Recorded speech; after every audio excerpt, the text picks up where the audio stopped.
Halo para Ceroters, gimana? Masih suka beli rokok ketengan? Sama, kali ini saya akan membahas film perhororan duniawi yang akan merangsang omongan-omongan kasar kalian keluar ketika ada jump scare. Dan film yang akan saya bahas adalah Last Shift tahun 2014. Gimana ceritanya? Jika tonton nyali rakusia. Kisah akan berfokus pada seorang junior polisi yang bernama Loren.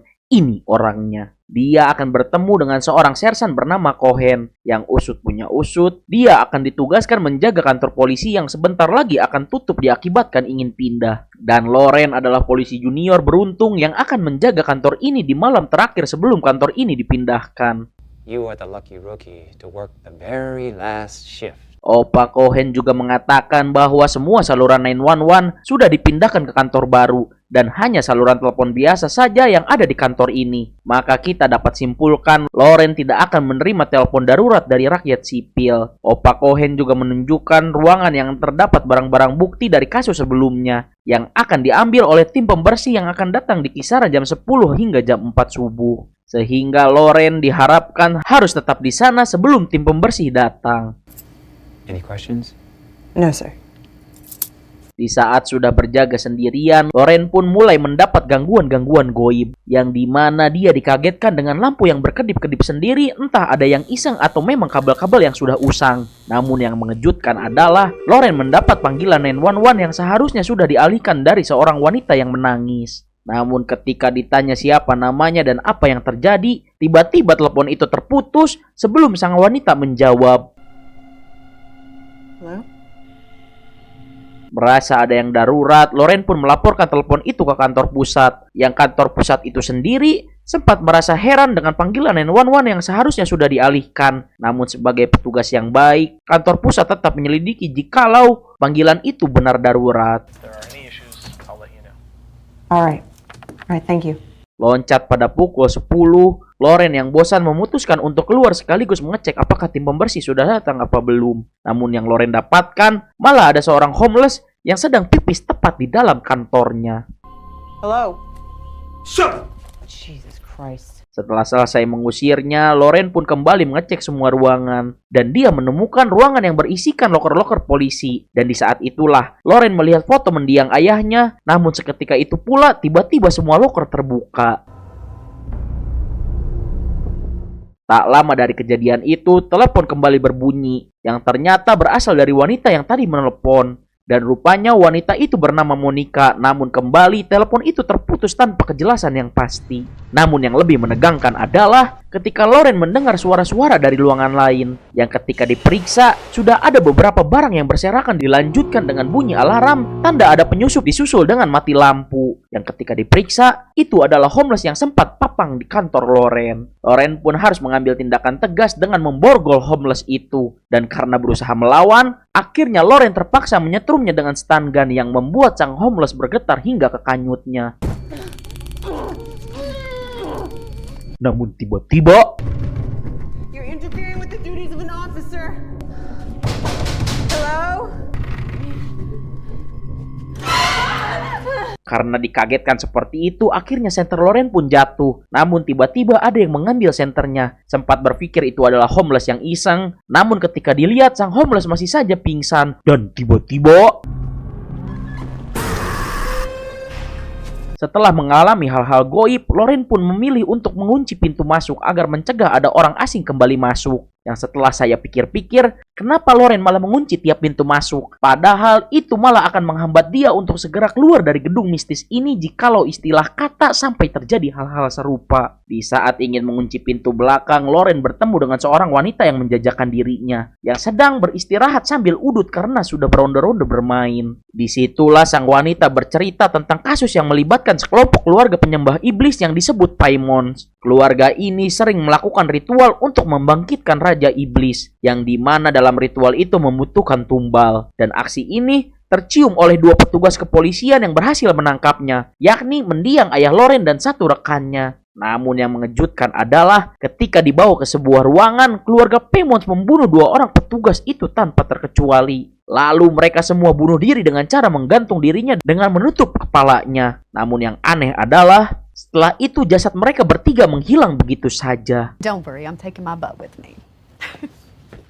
Setelah wanita itu pergi, Loren kembali ke ruangannya. Dan lagi-lagi telepon itu kembali berdering. Yang usut punya usut, itu adalah Monica. Dan terungkaplah, wanita ini memiliki nama lengkap Monica yang berumur 17 tahun. Loren pun segera menghubungi kantor pusat untuk memberikan informasi itu untuk diselidiki oleh kantor pusat. Namun kembali, Loren mendengar suara-suara dari ruangan lain. Yang ketika dicek, tidak ada apa-apa. Namun tiba-tiba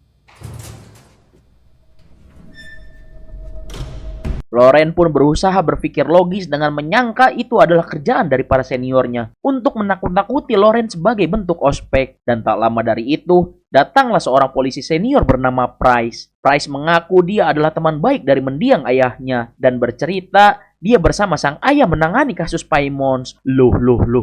Kan kata wanita pengencerit itu tidak ada yang selamat. I'll see you around. Tak cukup sampai di situ, gangguan goib kembali diterima oleh Loren. Bahkan kali ini lebih ekstrim lagi, yang dimana Loren bertemu kelompok Paimons yang sedang menyanyikan lagu kebangsaannya. Of my master, my king, I am safe in the arms. I will follow my sir, my king. Tak kuat dengan gangguan itu, Loren pun melambaikan tangannya ke kamera seperti acara dunia lain dan menelepon Opa Cohen untuk mencari penggantinya. Namun sayang, Opa Cohen malah mengatakan jikalau Loren tidak sanggup menjalankan tugas pertamanya, itu artinya dia salah memilih pekerjaan.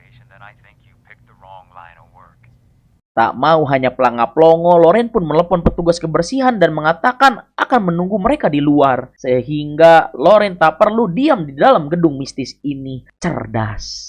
Namun baru saja keluar, telepon kembali lagi berdering. Yang memaksa Loren harus kembali masuk. Yang rupanya itu dari kantor pusat yang mengatakan bahwa Monica yang adalah salah satu korban dari keluarga Paimons. Dan sudah dipastikan Monica sudah tewas. Dan disinilah semua terungkap. Tatkala kantor pusat menceritakan awal mula kenapa kantor ini dipindahkan. Itu bermula dari penangkapan keluarga Paimons, yang dimana juga mereka semua melakukan pembunuhan di sana lalu bunuh diri. Dan di saat itulah ada gangguan mistis yang membuat semua petugas di sana tak kuat dan lebih memilih memindahkan kantornya ke kantor yang baru. Seakan belum puas, para Saiton kembali mengganggu Loren dengan menjatuhkan foto ayahnya tepat di depan pintu. Dilanjutkan dengan semua foto-foto korban keluarga Paimons. Dan tiba-tiba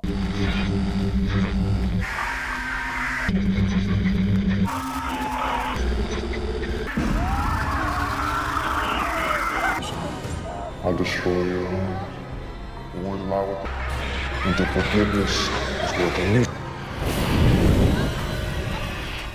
setelah tersadar, Loren pun melihat seorang wanita masuk ke sebuah ruangan yang disusul oleh Loren yang mengikutinya. Namun secara tiba-tiba, dia dipukul tepat di kepalanya, lalu diseret ke ruangan untuk mengungkap fakta selanjutnya. Dan ternyata wanita itu adalah salah satu kelompok pemuja iblis yang merasa cemburu dengan Loren, dikarenakan bukan dia yang terpilih sebagai wadah dari sosok Raja Iblis, yakni Paimons. Dan karena kekecewaan itu, si wanita langsung bunuh diri tepat di hadapan Loren. Seakan tak ada habisnya, ketika Loren kembali ke ruangannya, dia kembali ditelepon oleh Monica. Dan karena sudah kesal, Loren pun memaki wanita itu. Namun tiba-tiba, suara wanita itu berubah menjadi tertawa yang mengerikan. Dan tiba-tiba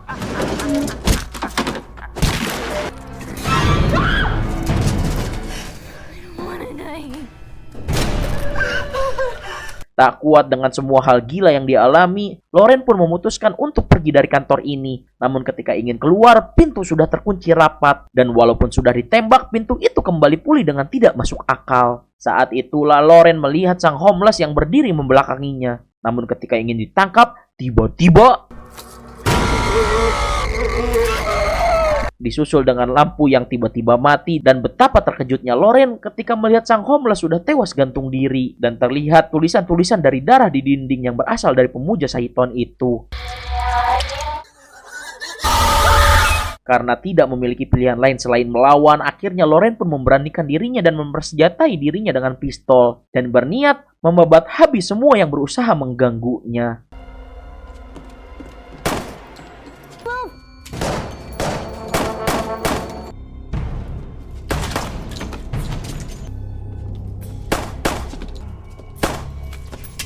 Berkat sering bermain PUBG Mobile, Loren pun berhasil menembak semua pengikut Paimons. Namun tiba-tiba Loren ditembak dari belakang, yang ternyata itu adalah Opa Cohen. Dan dalam keadaan tidak berdaya, Loren pun diperlihatkan sebuah kenyataan yang ternyata semua yang dia tembak adalah para petugas pembersih. Namun karena sudah dipengaruhi Saiton, Loren menganggap mereka semua adalah pengikut Paimons. Seketika itulah datang 3 anak kembar keluarga Paimons, yang ternyata Opa Cohen adalah salah satu pengikutnya, dan dialah penyebab mengapa Loren ditugaskan di sini.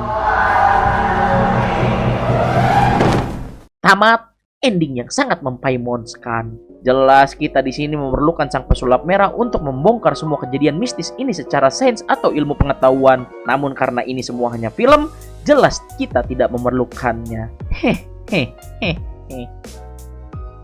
Namun jelas hikmah yang bisa kita ambil dari film ini adalah jangan pernah menyekutukan Tuhan, dan cukuplah Allah menjadi sebaik-baiknya pelindung untuk kita. Udah, itu aja.